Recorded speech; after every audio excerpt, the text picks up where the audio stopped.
So in this video, what we're going to be covering is how to get to sleep when you've got a bad back or you've got a crook neck. So when you're laying in bed of a night and your hip is throbbing and you just can't get comfortable, or when you constantly toss and turning, but every time you go to move, you get this sharp pain in your lower back, or your neck is hurting, it's sending pins and needles down your arm and your arm is just throbbing and going dead and you can't sleep. What do you do? So in this video, we're going to cover a whole host of scenarios, but we're going to show you the principles behind it so that you can find the best position for you. And it might mean you've got to modify some things, but you know what you're doing. So no matter what happens, you're in the best position to get a good night's sleep, because the worst thing that can happen is a bad night's sleep. It does it, you don't get better, makes you cranky. Life is no fun. So who am I to bring this information to you? Well, my name is Dr. Jesse Middleton. I'm a chiropractor, and I've been practicing now for the last 17 years in regional New South Wales, all over actually, from Bathurst to Wagga to Dubbo, down to Kiama, Albury. And so I've seen a lot of people, thousands of people, and one of the most common reasons people come in is because their back hurts and they can't sleep. And so it's crucial that we've found ways to actually help. Now, what I've actually done over the past several years also, because we've gotten good at a lot of this information, is being able to go and actually teach this at various universities and colleges. So for the last several years, we've traveled to every university and college in Australia and New Zealand, teaching final year students about practice and the nuances of practice and how they can get better results. And so really pleased to be able to bring you this information. And then we've figured a few things out over the years, and as a result, we've grown. And so now my group actually has 15 locations. We've been, like I said, going for the last 17 years, and collectively we deliver 120,000 consultations each and every year. So just by the sheer volume of this, you would have to be pretty silly not to pick up a thing or two about best sleeping posture when you've got a bad back or a crook neck, because we've seen it all. And possibly what qualifies me more than anything is my 3 children. So my wife and I, we had 3 under 3. We've got Harper, Hudson, and Harley. And man, I remember one, I couldn't sleep, but I can't really complain. It was my wife. She was getting neck pain and arm pain and all sorts of things these kids keeping up overnight. So making sure that she could get a good night's sleep was crucial. And so what we're going through in this video is some of those things that we do so that when she is getting arm pain or a sore neck, or kids are, making life hard, she's still getting as best a sleep as possible. So let's dive in. So I guess a couple of things is the hip pain that people get. And this is typically, people describe it as just this deep aching throb, and they can't get comfortable and it just gnaws at them and drives them nuts. Other people will get back pain, where if they're lying on the back, it'll almost get sharp, and every time they move, they get this stabbing pain. Other people will get neck pain. They can't turn their head without pain, and that often will develop into pins and needles pain down the arm. Any one of these is enough to drive you crazy, especially when it's going on for night after night. So number one is the optimal sleep posture. And I've covered this a lot of detail in other videos.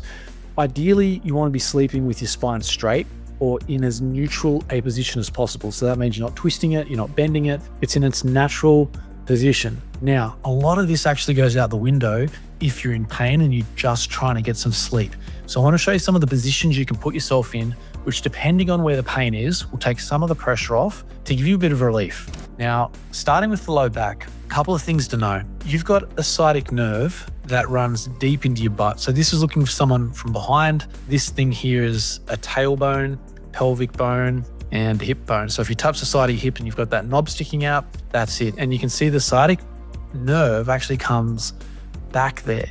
Now, this is one of those things that will often cause that deep throbbing pain. If you get some tight muscles running over this, or if that nerve is getting stretched, man, you're really going to know about it. So the trick is, we want to put you in a position where we're going to put some slack in this nerve so it's not stretched. We're taking as much tension out of it as possible, and that's where these positions come from. So number one, if you're laying on your side, there's a few strategic positions. Putting a pillow between your knee, oftentimes several pillows between your knees, can make a huge difference.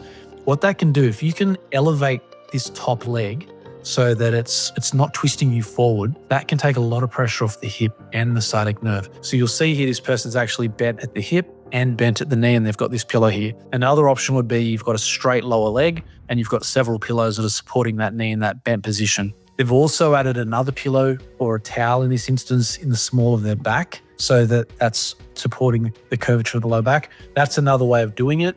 Most of the time you won't need to do that. Having said that, in many instances, just changing through the night can get you out of trouble. So a lot of people start in a position that helps, for example, this, and then they'll find it starts to become less comfortable. But you don't really want to roll over because that's going to hurt and you've got to start all over again. So if you can maybe pull that out or adjust the pillow here, that can make a difference in just keeping your posture dynamic enough that your body's not sinking too far into it and recreating the pain. The other option is sleeping on your back. Now, what we're doing here is bending the knees. And in some instances, I'll actually recommend patients get up to 4 or 5 pillows under their knees so that their knees are bent right up. In other instances, I'll get them to actually get a chair or a lounge so that their legs are resting up on that and they're fully bent. What that's going to do is put a bunch of slack in that sciatic nerve, so it takes the pressure out, stops that hip from aching, and can make a big difference. And you can do these positions in bed, you can do them on the floor. It doesn't really matter. The only exception to that would be if your mattress is very soft, then you're probably going to want a firm surface, so you're probably going to want to sleep on the floor. And then here's another option as well. Now, this position is not really going to help you with sciatic pain. It's not designed for that. What it is going to do though is take pressure off the small of your back. So a couple of scenarios here. If you're getting sharp lower back pain, it hurts when you stand for any length of time. And if you lay flat on your back, that tends to increase the pain. Or if you're laying flat on your back and every time you move it jars you, this would be a really nice position for you because what it's going to do is open up the joints in the back of your spine and take the pressure off of those so you can lay there for longer without getting pain. So that is also another option. Obviously, sleeping on your tummy is not great for your neck. But again, in this instance, survival is the key. Getting some sleep, getting through the night is what we're after, and this can help. So they're the core positions for your low back. So essentially what you're going to do, and this is the principles of it, is you're keeping your hips and knees bent. That takes pressure off the sciatic nerve, and you're using pillows to stop your body from twisting or helping maintain the height of those positions. Or in this instance, you're flattening out the low back, so it's taking the pressure off the base of your spine. Now, if you've got a crook neck, similar. You've got nerves that come out of the base of your neck. They run all the way down into your hands and your fingers. So if it's under pressure and basically irritating those nerves, that's when you're going to start to get symptoms anywhere down your arm. Now, you might get them just like a burning sensation up in the shoulder. You could get an aching pain up there. You might even lose sensation in your fingertips. You might get a dead hand. Your whole arm could go numb, could go dead. It's really varied based on how much pressure and where that pressure is. So the easiest way to get yourself out of trouble is to do this. This is called the Cody's sign, okay? So if you hold your arm up of the affected arm, so say this arm is hurting, if you hold it up like this, that's gonna put a lot of slack in those nerves that go into your neck. It's gonna take the pressure off of that and give you some relief. Now, the other thing to do is play around with pillows. So you might put a pillow under your shoulder to elevate it more. You might even do this while you're on your side. And so you'll need to put an extra pillow under your head to keep that arm up. Play around with it, but the more you can have that arm up like this, the more relief that's typically going to give you. Now, aside from that, when these things are happening, if pain is actually affecting your sleep and stopping you from sleeping, I strongly recommend that you seek help and actually resolve the problem, because whilst these are temporary measures to help you alleviate pain and try and get some sleep, they are not going to fix the underlying problem. All right. Obviously, the problem with this person's neck is not that her arm isn't up, right? There's something causing that nerve to be under pressure in the first place. And that's where my team and I come in. Now, what we really pride ourselves on is we always get baseline tests when someone comes in, because we want to find out what's actually causing the problem. We don't want to just treat the symptoms. Of course, we want to give you advice on how to relieve it, etc.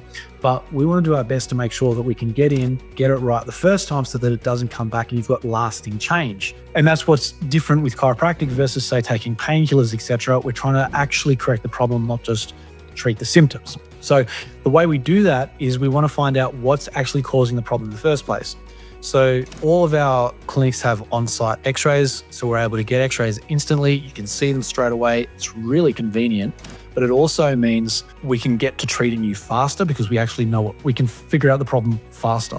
And this shows us where areas of the spine could be under pressure and really what's going on under the surface. In addition to this, we'll often also get nerve scans. Now, the nerve scans highlight where the nerves are getting inflamed or where they're being affected, if they're overactive or underactive, and how healthy they are. So we can trace those results back to the x-rays so you can see exactly where that nerve comes out, what the bones are doing in that area, and you've got the full picture. It's really neat. From that, we can then obviously confidently make recommendations and treatment protocols to get you as good as possible, as fast as possible, and set you up for lasting success. And this includes adjustments, exercises, it includes spinal orthotics in some instances, so we're actually making lasting changes. That's really the key. And what's great about this is once we've got these baseline tests and we start working with you, we're then in a position to redo those same tests over time. So you've got before and after results. So it's not a matter of wondering, hey, am I getting better? You know it because it's black and white and you've got them side by side. So here's some examples we've got. This is someone's lower back from side on.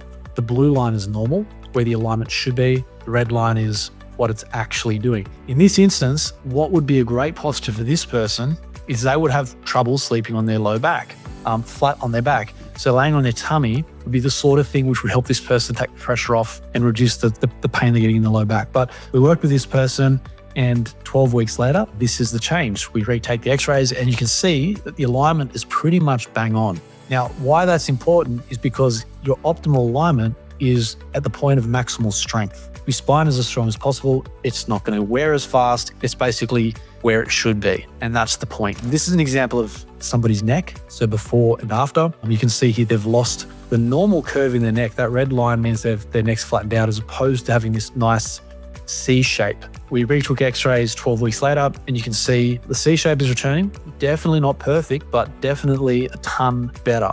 So these are the changes we want to see. And then likewise, this is an example of the nerve test that we get where we're looking for overall underactive muscles, overall underactive nerves, as well as the overall health of your nervous system and how it's adapting to your lifestyle. So that's basically what we do. And the big thing too is because whenever I speak to someone about care, a lot of people are nervous to start chiropractic care because it's like, well, what if it doesn't work?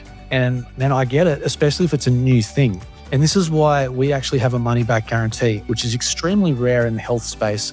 But the reality for us is we know we can help a lot of people. We also know that not every single person is going to get these incredible results. Now, we do literally transform people's lives on a daily basis, but we can't say that that's going to happen to every single person because it's just not the way it works. And so we have this money back guarantee, which means, look, if you come in, get the assessment done, we'll make recommendations. Once you start care, you've got 30 days. And if you find that you're just not getting the results that you expect, or if it's not what you, or for any reason at all, you just don't want to continue with care, we will refund 100% of your money. And we want to be a part of the solution, not the problem. We're in regional towns. Our reputation is incredibly important to us. It's the most important thing. So we would rather make recommendations we believe in. And if you're not happy or it's not working, you take that money and you apply it elsewhere where you're going to get better results for you. That's the most important thing. And so that's how we operate. So if you're interested in getting a spinal assessment, speaking with one of my team, there'll be a link below. Click on that, find the location nearest you. They'll take great care of you. And hopefully you'll be our next success story. I'll see you soon.